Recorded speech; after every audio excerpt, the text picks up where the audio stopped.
Good evening, everyone. Good evening.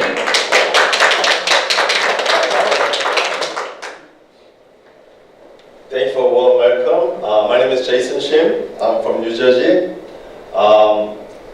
Before Atomy, I was just an ordinary guy making deliveries in the cleaners. But ever since I came to this country 22 years ago, I came to this country for a better opportunity because I wasn't a very good student when I was in school. For example, when I was in high school, I have to be working every Sunday in the car factory in South Korea. And if you go very early on Sunday, if you get picked up from the factory, then you work the whole day in the car factory and you get paid like about $5. And that's good enough for me for survive on 1 week. When I was in university, I wasn't a good student either. Many of my the classmates, they get the license. I was in the electrical engineering, so if they pass the national test, then you get the license, and you could make extra money while you're going to school. But somehow, every time I take a test, I fail. But many of my friends, they pass and they make extra money. But somehow I couldn't pass on it, so I have to be working on the construction field, and I have to be delivering newspaper in the morning. So if you deliver a newspaper a whole month, you make about like $100 if you work whole month. Then, and the construction field, if you work whole day, it's like $50 that you have in 1 day. So that's how I have to be living in the university. So I thought, if you just keep living there, my chance is very low because I'm not that smart person and I'm not that competitive. All my friends, all the society is too much competition. So I thought to myself, let's just go to US for a better opportunity. So I came to this country in 1996, and this is my 22 years ago. Can you see it? Yes. Right? Okay. Is he handsome? That was me 22 years ago. Wow. Of course, I couldn't. Thank you. Of course, I couldn't get a nice job because I couldn't speak any English. And the first job I got from a restaurant was a busboy. The manager told me, "You're a busboy." And the moment I was thinking, what is a busboy? In the restaurant. What do they have to do with a bus in the restaurant? So right away, the manager told me, "Hey, you're the one who need to clean the dishes out of the table." Oh, okay, that's what they call as a busboy. And I figured, as a busboy, I was making about like $200 a week. You work hard. Of course, it's a lot more work than the waiter or waitresses. But I was making only like $200. And then I figured, if you become a waiter, you make a lot more than that. You could make at least double the money. So I think, wow, how can I become a waiter, right? So I asked the manager, how can I become a waiter? He said, you should be able to take the orders in English from the customers. I couldn't speak any English at the time. So I started listening to 1010 News. Anybody know what 1010 News is? It's not TV, it's a radio, the AM frequency 1010 in New Jersey area. So this is what they tell us. You give us 10 minutes, we'll give you the word. So what they do is they repeat the same news every 10 minutes. Same news. So you get to listen to the news again and again and again, right, if you keep listening to it. But every time I listen to the news, it sounds like, doesn't mean anything to me. It's just like a noise. But I just keep listening, still. Sounds like, doesn't mean anything. Yeah. So I changed the strategy. I start to watch Disney movie. It gives me songs that I can sing along, and gives me a very accurate pronunciation, and then it gives me the situation, so I know what they're talking about. And then I was able to follow the conversation, and slowly I was able to pick up the English. And then finally, I became a waiter. And that's the picture. I was proudly take a picture. You know the red, the jacket with the red? That's the waiter that you get to wear, right? So that was me, how I started US life. But you know, as you live here and you become married and you have children and children, then your life is getting tougher and tougher. She's right here. It's getting tougher. So you know, the waiter pay was good as a single, but as you get, you know, so I have to be working harder and harder and harder, but never enough. So I have to be working in many different fields, and this is one of the jobs that I did in the Fulton Market. Anybody know Fulton Market in New York? None of you? Wow. What is it? Fulton Market. Fulton Market, you know. Okay, Oh, good. Because that's a fish market. Oh. But it's gone now. It's gone because it was right by the World Trade Center, and 9/11/2001, when they hit, the Fulton Market was closed forever. And the day 9/11/2001, the 1 hour before they hit, I passed in front of the World Trade Center. So you know, it was, you know, very close. That I could be in treasury moment. You know what? The thing happened yesterday was really tragic, and in my personal opinion, we should get rid of the guns. That's my personal opinion. But anyway, back to my topic. So that was my life. I was working hard, but don't matter how much you work, right? The life is not that easy. You know, I have get married, and my first son and first daughter, second daughter, and third son, fourth son. So I have 4 children. And you know, by the time I was having more children, I was working in the cleaners. I don't have the picture of working in the cleaners, but you know, this is one of the pictures that I have. This is my number 4. This is my number 4. And do I look happy or do I look tired?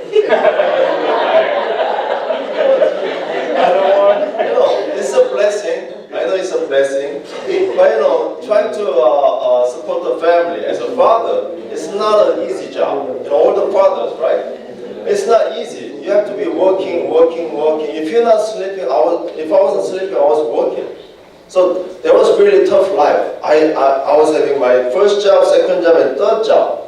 3 jobs that I have to be working all the time, trying to support the family.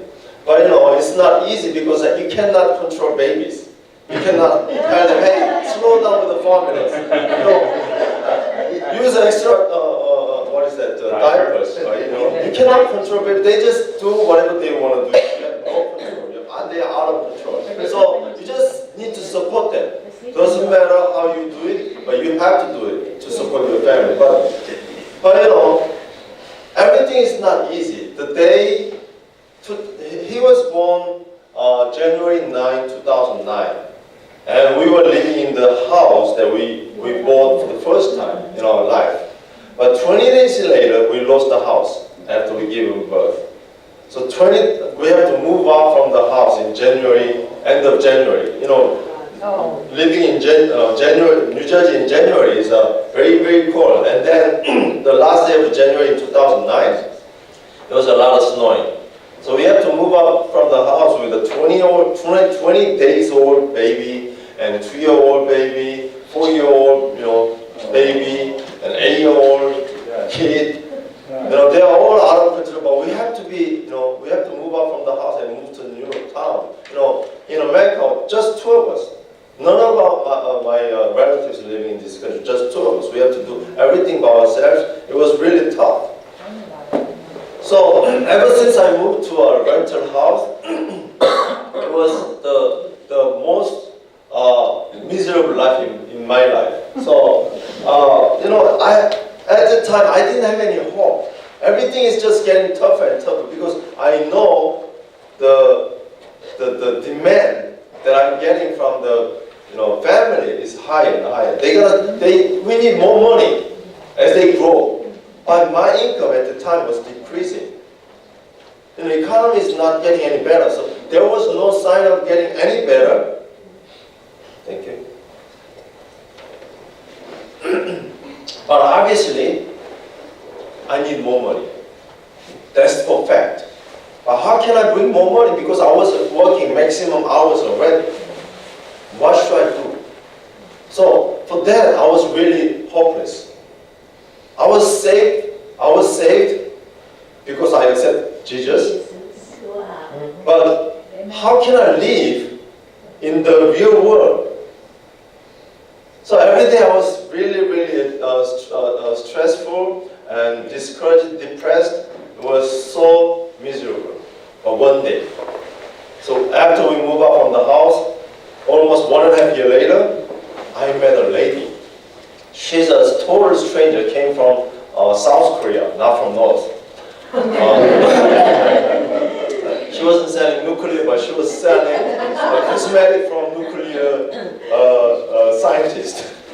So anyway, we somehow met. We didn't know each other. We were total strangers, but she asked me the famous question.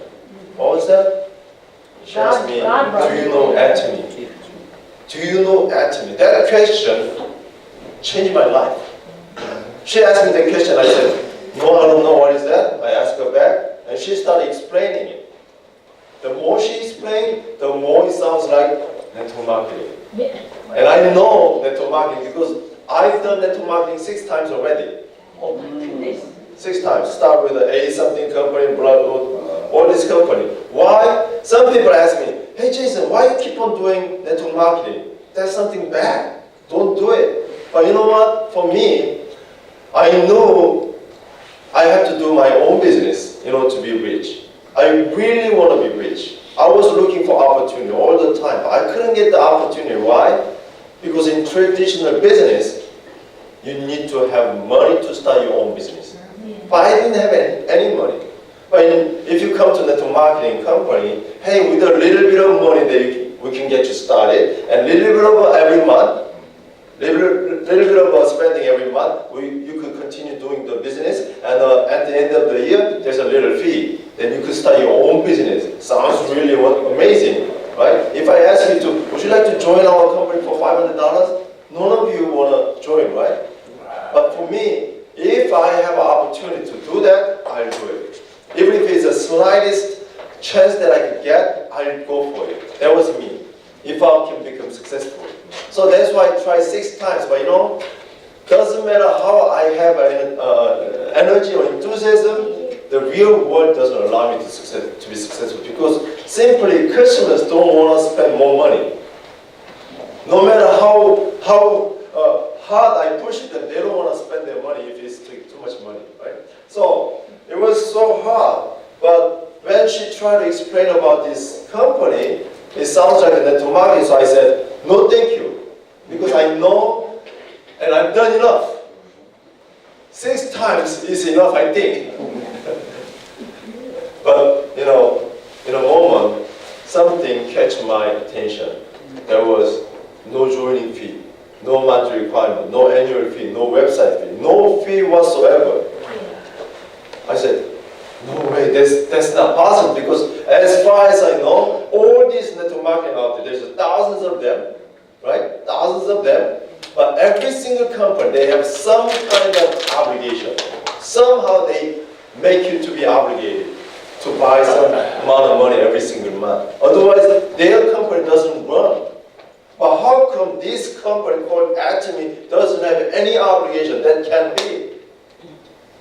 But if it's true, let me sign up. I just became a member right away. I don't know how you became a member, but I became a right away because it was for free. Why not? In my mind, if they ask me to buy something in the future, then I'll quit. But for now, I'll just become a member. So that's why they call me Jason Easy Shim. I'm so easy to do anything. So I felt really thankfully. So I feel like I was saved from the death. Why? Because of that I became a member right away, changed my life totally. At the time I was working the cleaners, making about $3,000 to $4,000 a month. Now last year I just made $300,000. That's not,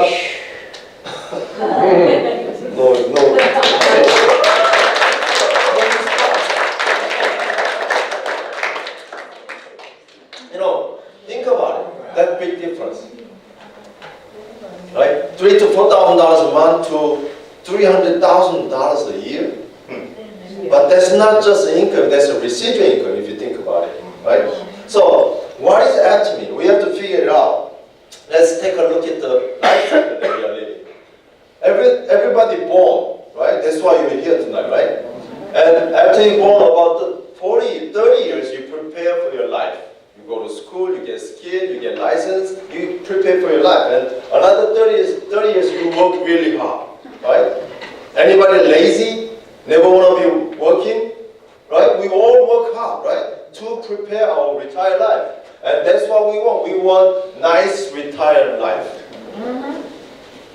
That's what everybody wants. But the thing is, it's not easy because the reality is, if you just eat after you retire, $5 per meal, hopefully 2 people eating 3 times a day, for 30 years, you know how much you need. Just for $5 meal, you need more than $300,000 by the time you retire. But it's not everything. You need clothing, cars, and trip, and things happen in your life. If you calculate all of this, you need at least $2 million by the time you retire.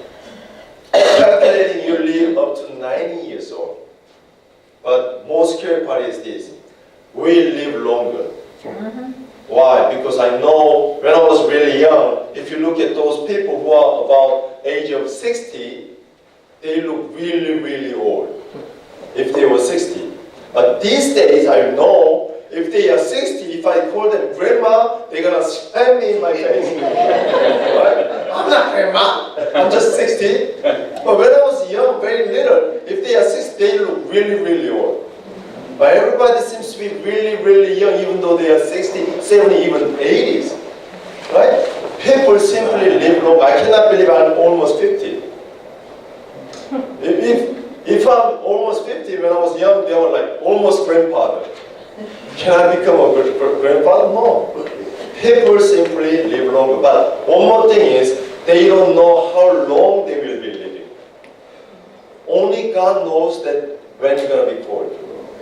Only God knows. You have no idea how long you will be living. That's why you don't know how much money you need to prepare to have your good retirement life. Right? You don't want to live like a miserable life, right? You want to make a good living, right? So you need to prepare some money, but you don't know how much. That's the scary part. And many things going on already in our society, right? It's called elderly society, right? 40 taxpayer used to pay one elderly person. Now it's 2.5 taxpayer support one elderly person. And in the United States, there's no more Social Security money. They're running out of it. They are reducing it little by little. By the time I retire, they're gonna say, I'm sorry, Jason, there's no money for you. So they encourage us to be on your own, right? So you have to do something. You have to have your own plan B. And if you look at our industry, they divide our industry into two. The first thing is automobile industry, and second one is smartphone industry. The first industry called the automobile industry used to create a lot of jobs. If there's a one car factory, creates a lot of side job, the after job, right? But on contrary, the smartphone industry kills all of the jobs. Because of the smartphone, many factories closed down. MP3 player. When was your last time bought your Mac? Anybody bought Mac recently? No? Why? Because you just need to see your smartphone, right? When was your last time you used your navigator? We just need to use our smartphone. Yes. Right? Smartphone is replacing many other devices producing these products. So those factories must be closed down. And those people who used to work in